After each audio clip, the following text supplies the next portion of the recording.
I tried to do mushrooms one time in my life. Tried. So I took a pretty heavy dose too. My friends, shout out to Tracy and her boyfriend. She invited me over and she was like, do you want to come to my house for a mushroom dance party? And it was literally just me, her, and her boyfriend. So it was like just us for the dance party. And I was like, I've never done mushrooms in my entire life. And I'm like, is this a good idea for me to just do it casually like this without being prepared? She's like, yeah, like we'll watch you, whatever. She gave me a pretty good dose and they were feeling it clearly, like within an hour. And I'm just waiting. I'm like, they're like, are you feeling it? Are you feeling it? I'm like, I mean, your entire apartment is decorated in neon lights. I don't know if that's the mushrooms or that's just the way your apartment looks. I'm waiting. Nothing. And it's like, I don't know what just happened. And as a matter of fact, that night, the only thing that it did to me was keep me up. Like I couldn't fall asleep. Like it gave me energy, but I didn't trip at all. And as a matter of fact, that night I did my taxes. That's okay. What the fuck? What? Okay. Good. And then that's not what it's supposed to happen when you do mushrooms. So the next day, I like looked it up. I'm like, why? When I did mushrooms, did nothing happen? I found out it's because if you're on antidepressants, which I was, sertraline, there's often a time where.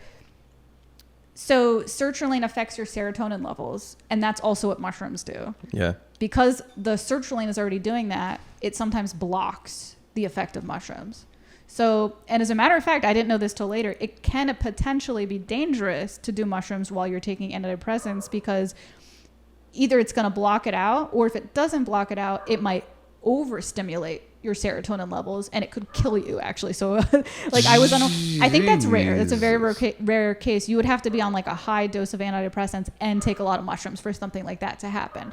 But thankfully for me, I didn't have any dangerous effects. I just had nothing happen to me. So now in the future, if I ever want to do mushrooms, I have to not take my antidepressants for a few days probably. Like I don't think it takes that long to get out of your system. Probably like 2-3 days of not taking my antidepressants, which is fine. Yeah. Like I've missed a couple doses before and you don't like get depressed. It takes like a few weeks to really get depressed if you go off antidepressants.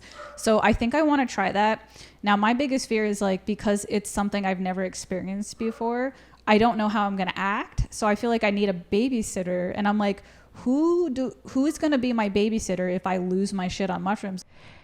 Hey guys, it's me, your host, Andrea Pranzatelli. If you enjoyed this clip today, please don't forget to hit subscribe. It is my dream to become a full-time podcaster, and your support helps more than you could possibly know. So again, hit that subscribe button to help me keep the momentum going on this channel. Also, for every single clip, there is a link in the description to the full episode if you would like to hear the full episode. And I also have a link to my Instagram below if you'd like to follow me on Instagram as well. So that's it. Have a good day, guys. Bye.